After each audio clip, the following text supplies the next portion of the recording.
2025 February 26ರಂದು Mahashivratri ಬರ್ತಾ ಇದೆ. ಪರಮೇಶ್ವರನಿಗೆ ಎಷ್ಟೋ ಇಷ್ಟವಾದ ದಿನ. ಈ ದಿನ ಶಿವನಿಗೆ ಪ್ರತ್ಯೇಕವಾದ ಈ ಎಲೆಯನ್ನು ಶಿವನಿಗೆ ಸಮರ್ಪಿಸಿದರೆ ಸಾಕು, 7 ಜನ್ಮದ ಪಾಪಗಳು ಕಳೆಯುತ್ತವೆ. ಬಂಗಾರ ತೆಗೆದುಕೊಳ್ಳುತ್ತಾನೇ ಇರ್ತೀರಾ, ಅಷ್ಟ ಐಶ್ವರ್ಯಗಳು ಸಿದ್ಧಿಸುತ್ತವೆ. ಯಾರು ಬಂಗಾರವನ್ನು ತೆಗೆದುಕೊಳ್ಳಬೇಕೆಂಬ ಆಸೆ ಇಟ್ಟುಕೊಂಡಿರುತ್ತಾರೋ ಅವರು ತಪ್ಪದೆ ಈ ದಿನ ಶಿವನಿಗೆ ಈ ಎಲೆಯನ್ನು ಸಮರ್ಪಿಸಿ. ಹಾಗೆ ಮಾಡುವುದರಿಂದ ಬಂಗಾರವನ್ನು ತೆಗೆದುಕೊಳ್ಳುವ ಯೋಗ ಸಿದ್ಧಿಸುತ್ತದೆ. ಅಷ್ಟೇ ಅಲ್ಲ, ಆರ್ಥಿಕ ಸಮಸ್ಯೆಗಳು ಪರಿಹಾರವಾಗುತ್ತದೆ. ನೀವು ಕೇಳಿಕೊಂಡಷ್ಟು ಹಣ ನಿಮ್ಮ ಬಳಿ ಬಂದು ಸೇರುತ್ತದೆ. ಎಷ್ಟು ಬಂಗಾರವನ್ನು ತೆಗೆದುಕೊಳ್ಳಬೇಕೆಂದುಕೊಳ್ಳುತ್ತೀರೋ ಅಷ್ಟು ಬಂಗಾರ ನಿಮ್ಮ ಕೈ ಸೇರುತ್ತದೆ.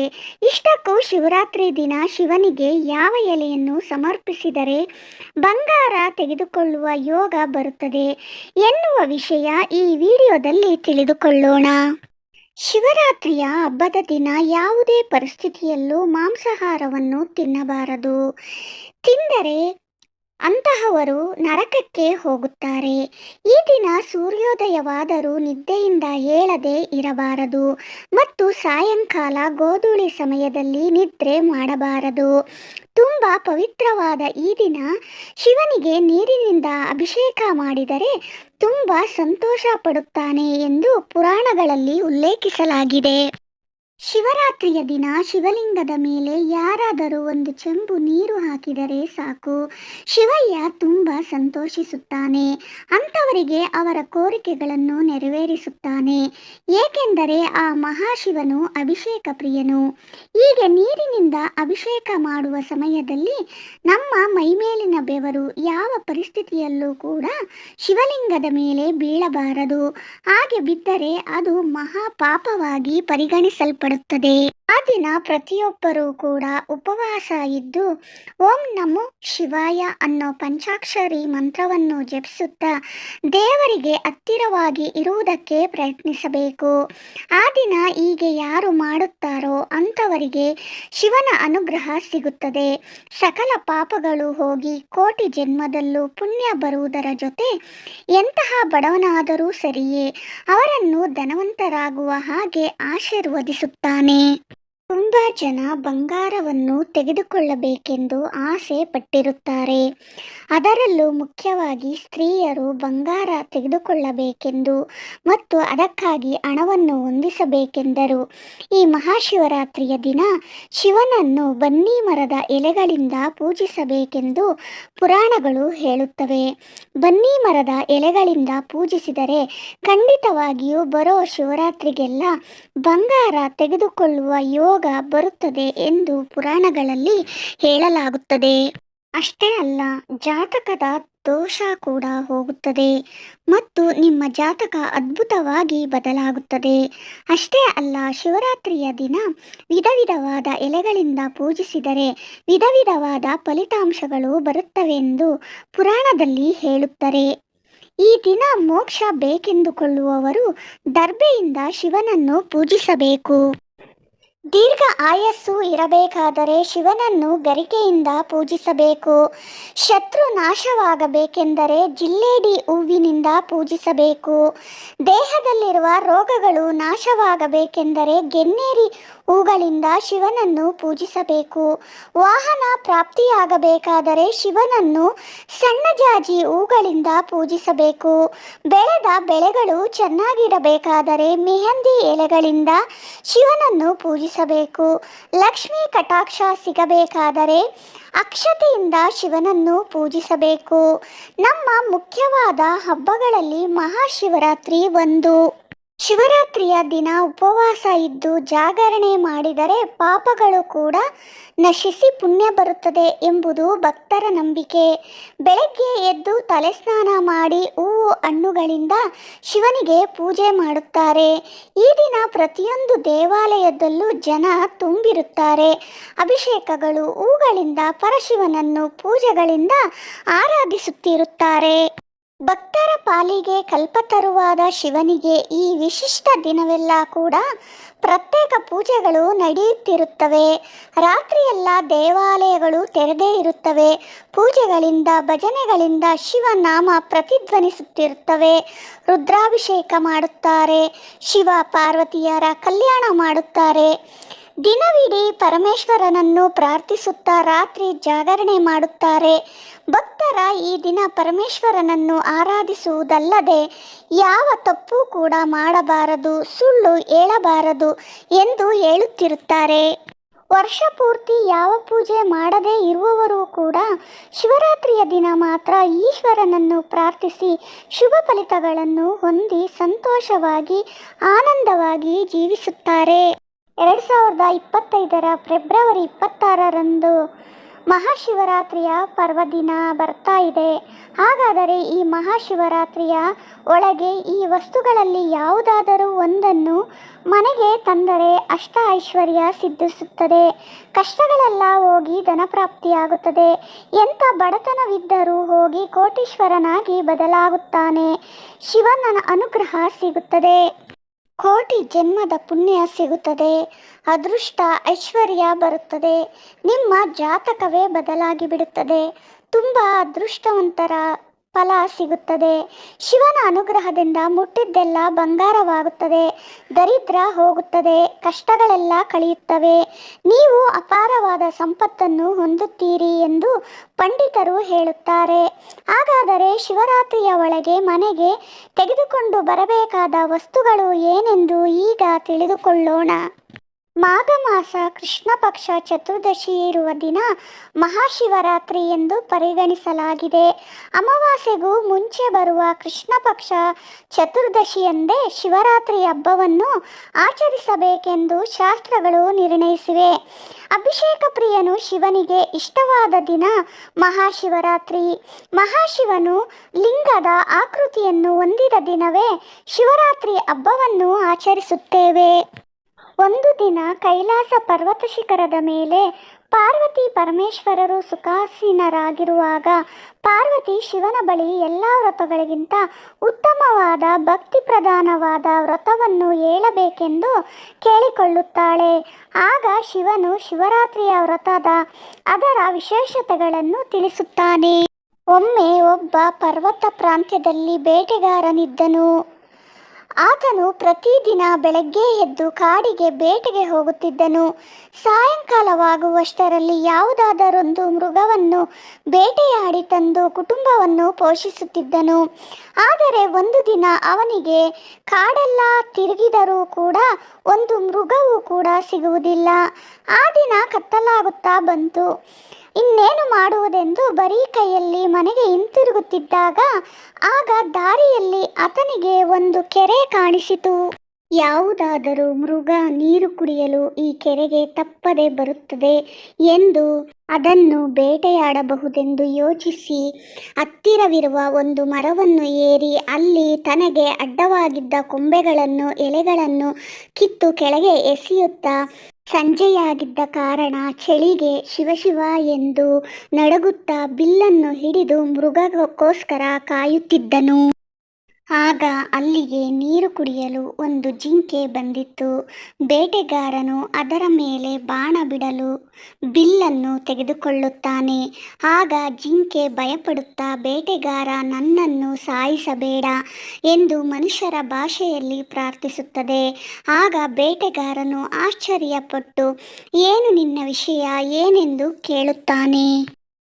ಆಗ ಆ ಜಿಂಕೆ, ನಾನು ಜನ್ಮದಲ್ಲಿ ರಂಬೆ ಈರಣ್ಯ ಎನ್ನುವ ರಾಕ್ಷಸ ರಾಜನನ್ನು ಪ್ರೀತಿಸಿ ಅವನ ಮಾಯೆಯಲ್ಲಿ ಬಿದ್ದು ಶಿವನನ್ನು ಪೂಜಿಸುವುದನ್ನು ಮರೆತು ಬಿಟ್ಟೆ. ಅದಕ್ಕಾಗಿ ಶಿವನು ಕೋಪದಿಂದ ಕಾಮಂದನಾದ ನೀನು ನಿನ್ನ ಪ್ರೇಯಸಿ ಜೊತೆಗೆ 12 ವರ್ಷ ಕಳೆದು ಒಬ್ಬ ಬೇಟೆಗಾರನ ಬಾಣದಿಂದ ಸತ್ತರೆ ಶಾಪ ವಿಮುಕ್ತಿಗೊಳ್ಳುತ್ತೀಯ ಎಂದು ಹೇಳಿದನು. ಈಗ ನಾನು ಗರ್ಭಿಣಿ, ಆದ್ದರಿಂದ ನನ್ನನ್ನು ಬಿಟ್ಟು ಬಿಡು. ಇನ್ನೊಂದು ಜಿಂಕೆ ಇಲ್ಲಿಗೆ ಬರುತ್ತದೆ. ಅದು ಚೆನ್ನಾಗಿ ಕೊಬ್ಬಿದ ಜಿಂಕೆಯಾಗಿದೆ. ಅದನ್ನು ಸಾಯಿಸು. ನಾನು ಮನೆಗೆ ಹೋಗಿ ಮಗುವನ್ನು ಹೆತ್ತು ನನ್ನ ಬಂಧುಗಳಿಗೆ ಕೊಟ್ಟು ಮತ್ತೆ ಬರುತ್ತೇನೆ ಎಂದು ಆತನನ್ನು ಒಪ್ಪಿಸಿ ಹೋಗುತ್ತದೆ. ಸ್ವಲ್ಪ ಸಮಯ ಕಳೆಯುತ್ತದೆ.